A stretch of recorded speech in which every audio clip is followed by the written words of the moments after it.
Bax, digər bir hədis.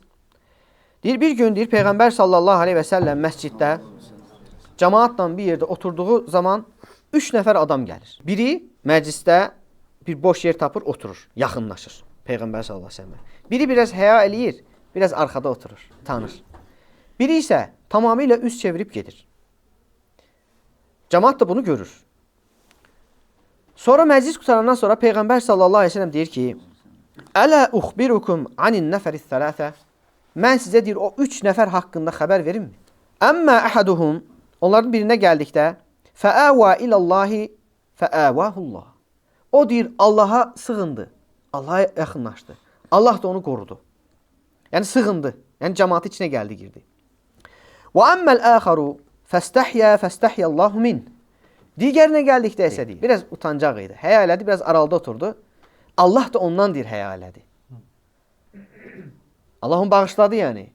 Allahın həya etdiyi, Allahın rəhm etdiyi insan oldu yəni.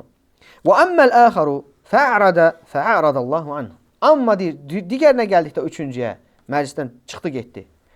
O deyir, üz çevirdi. Allah da ondan üz çevirdi. Bu hədis Buxaridə gəlir, qardaşlar. Və Müslimdə də gəlir. Buxari və Müslimin ittifaq elədiyi səhih hədisdir. Gör necə gözəl hədisdir. Bax, xeyirli insanlarla bir yerdə olmağın sən faydasına bax. Onlar nə eləmişdilər? Heç nə. Sadəcə gəlib biri məclisdə oturmuşdu Peyğəmbər sallallahu əleyhi və səlləm zikr məclisində. Peyğəmbər sallallahu əleyhi və səlləm nə danışırdı? Haqq danışırdı. Və ma yantiqu anil hawa in huwa illa vahyuha. O öz nəfsi istəyindən danışmır. Onun danışdığı ancaq ona təlqin edən vəhy idi. Düzdürmü qardaş? Və bu insan gəldi mücərrədən oturdu orada. Peyğəmbərin məclisində oturdu. Peyğəmbərin sözlərinə qulaq asdı. Allahın kitabından oxuduğu ayələrə qulaq asdı.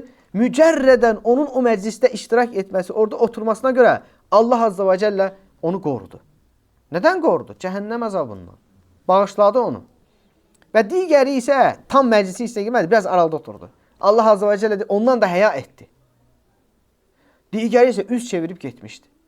Bax, bu salih insanlarla dostluq etməyin, Allahın dinini yaşayan insanlarla birgə olmağın mühümlüyünü görsən nətər göstərir. Bizim dövrümüzdə Peyğəmbər sallallahu aleyhi və səlləm yoxdur. Yoxdur Peyğəmbər sallallahu aleyhi və səlləm. Biz o müvəffəqiyyətə, o xeyrə nail olmamışıq. Bu böyük bir neymət idi. Sahabələr bunu yaşadılar. Biz nail olmadıq. Amma nəyə nail olduq? Peyğəmbər sallallahu aleyhi və səlləm yoxdur, amma nəyi var? Sünnəsi var. Peyğəmbər sallallahu aleyhi və səlləm yoxdur, amma onun sözləri var, sünnəsi var. Dediyi sözlər var. De görsən, bu hədis kimi. Dedi ki, sahabələr dedi ki, Peyğəmbər sallallahu əleyhi və səlləm, mən sizə o 3 nəfərin halını xəbər verirmi? Sahabələr Peyğəmbər sallallahu əleyhi və səlləm ağzından qulaqlarını eşitdilər. Biz də daha sonra rivayet olundu bu sahabələrin yolundan. Daha sonra eşitdik. Peyğəmbər sallallahu əleyhi və səlləmin eşitmiş kimidir. Görürsən? Və biz də məsəl üçün hər hansı bir elm məclisində, hər hansı zikr məclisində nə eşidirik? Quran eşidirik, Allahın kitabından ayələr eşidirik. Peyğəmbər sallallahu əleyhi və səlləm hədislərini eşidirik, düzdür? Və bu da ən mübarək məclislərdir, qardaşlar. Görürsən, digər hədisdə Peyğəmbər sallallahu əleyhi və səlləm deyir ki, əgər deyir bir qövm deyir toplanarsa Allahın evlərindən bir evində Allah'a zikr eləyərlərsə, mələklər deyir onları əhatəyə alar. Bütün canlılar, hətta dənizdəki balıq belə deyir, onlar üçün məğfirət diləyər. Kimin ehtiyacı yoxdur bu məğfirətə, qardaş? Kimin bu bağışlanmaya ehtiyacı yoxdur? Hamımızın ehtiyacı var. Möhtacıq biz buna. Bax, bu elm məclisləri, Allahın zikr məclisləri, bax, sənə bu müvəffəqiyyəti verir. Bu bərəkəti verir. Və sonra nə deyir? Mələklər deyir, onları deyir, əhatəyə alar və onların qəlbinə bir rahatlıq çökər. Rahatlıq çökər. Bərəkət çökər. Mutmainlik, qəlb rahatlığı. Qəlblər ancaq nə ilə rahatlıq tapır? Allahı zikr etməklə Allah azza və cəllə buyurur ki, Ələ bi zikrillahi tatmainnul qulub. Bilin ki, qəlblər ancaq Allahı zikr etməklə rahatlıq tapır. Allahu akbar. Kim bunu xəbər verir bizə? Allah azza və cəllə Quran-ı Kərimdə. Qəlblər ancaq Allahı zikr etməklə rahatlıq tapır. Çünki bu qəlb evi Allahı zikr etmək üçün, Allaha ibadət etmək üçün yaradılan bir evdir. Sən onun başqa şeylərlə doldursan, dünya sevgisi, dünya şəhvətlər və s. o rahatlıq tapmayacaq.